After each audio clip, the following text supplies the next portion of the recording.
Where's Rod, by the way? He's sick today. He is? Yeah. He is sick. Throws off the whole rhythm. Yeah. Going against Clemson a second time, just how do you adjust? Well, you know, it's an interesting game in the fact that they've only played one game since we've played them. So we played them on a Monday night. They were off till Saturday at Duke, and then off till this Saturday with us. You know, so our preparation is a little different because they can have a whole new offense in 2 weeks. But we have to, you know, look at some of the things that we did well. Defense, we were pretty good. Rebounded the ball well, especially in the second half, which led to some transition opportunities. I thought our activity level on defense was exceptional. Keeping them in front of us on some drives, some isolation, some different things. And just we moved the ball well. You know, I think we ended up 15 assists, 15 turnovers. 4 or 5 of those turnovers came at the end when we got a little sloppy. But it's always, the big thing has always been, you know, you play Clemson, you have to defend really well because you know they're going to defend really well. And you have to rebound really well because you know they're going to rebound really well.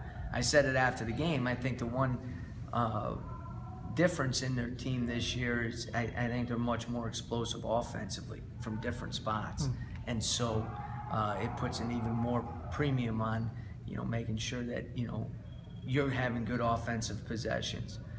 Because in the past, it was such a grinder game. You could go 3, 4, 5 possessions without scoring because you know they would probably struggle to score on those same possessions. That's not the case anymore. And so I think when you play them now, you have to play a much more efficient game offensively. Rick made a comment after the game Monday that I thought was interesting when he talked about the similarities between your team and Louisville's and so forth. And he complimented you for having done, meaning the team, for doing so many things right and so many things well, but sometimes the ball doesn't go in and so much, and it can have a trickle-down effect, or it's just so frustrating. Right. I mean, you shot a little better than them in that game, but that has been an issue all year. You know, yeah, how hard you work in some games or how great your cuts and screens might be, sometimes the ball doesn't go enough to really buttress or give enough confidence to and you know, I don't think you guys have watched us, you know, more intensely than others, you know, over the last 6 weeks, 7 weeks. We're much better offensively than we were. You know, I think in stretches early in the year we showed some flashes, but we've been much more consistent. Now, you throw out the North Carolina game, again, that was kind of like the Virginia game. It was kind of a blip, and that's just snowballed on us. But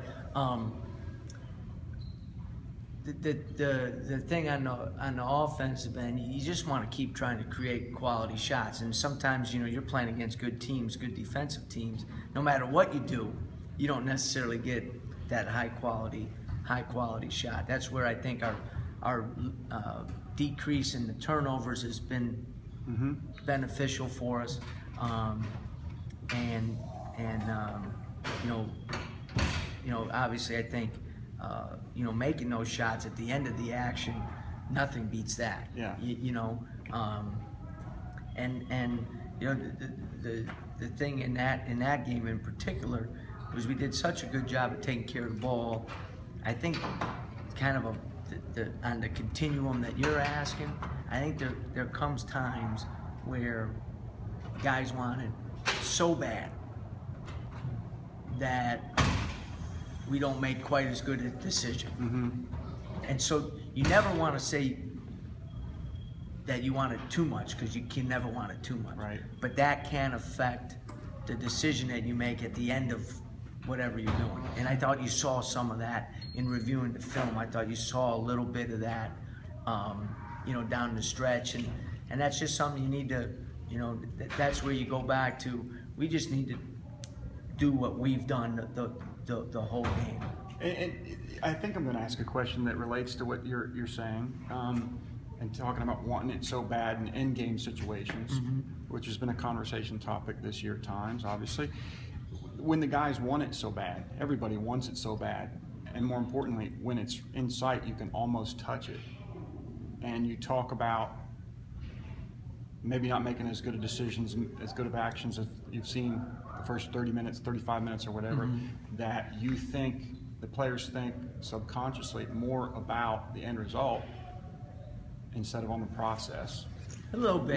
They're not thinking that much detail when this is happening, live action and so forth, but you're worried about, I got to make a perfect pass, or I got to make a really high risk pass, but they're thinking about, ooh, we just need a couple more buckets, instead of just staying in the moment and focusing on the action. Yeah, and the thing is, I think along that, I don't think it has nothing to do with any one particular player or group of players, on a selfish thing. Like I'm going to make this play to win the game. Mm-hmm. I think it's just a mentality. We know you need to make a play, and sometimes we get into a habit of maybe forcing that action a little bit more. Right. Where prior to that, if the drive was closed off, we kicked it out, or like a great example of it, and we get an offensive rebound in a critical time. Mm-hmm. And now we're kind of swarmed. You just got to kick it out. Right. And we have a tendency on those plays to try to still score, no matter how many guys are around us at that particular time. So it's hard. It's challenging as a coach, because you don't want to lose that aggressiveness and that desire to make that play. But that's where it's a fine line in coaching or athletics, isn't it? You don't want to lose that aggressiveness, but you want to blend it with prudence. Right.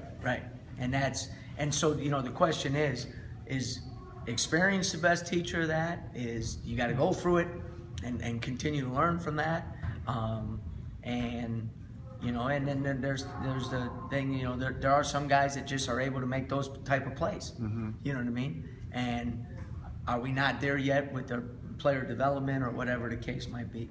So, that's kind of the $1 million question. Yeah, not just in your profession. Yeah. I was asking Corey this and DeMarco, but can you describe what this has been like to go through?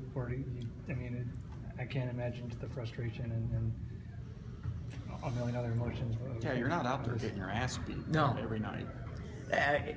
In a lot of ways, it's harder. Yeah. You know what I mean? In a lot of ways, it's harder. In a lot of ways, it creates even more questions among players and coaches to try to figure it out. Is it just one thing you need to tweak, or is it multiple things? Mm-hmm. Is it, so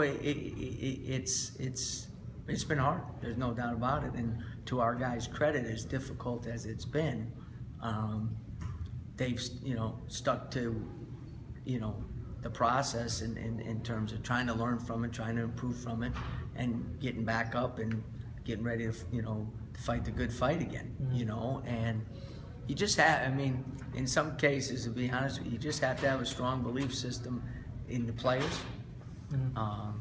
In what you're doing and what you're teaching and how you're going about doing that, and you just got to have the faith and belief that it's going to turn. I always say maybe it's just one game, and then everything changes because of that, or one play. We're still waiting for that, unfortunately. But I think we learned a lot during this, and hopefully it'll make us, when we get to that point, it'll make us even better.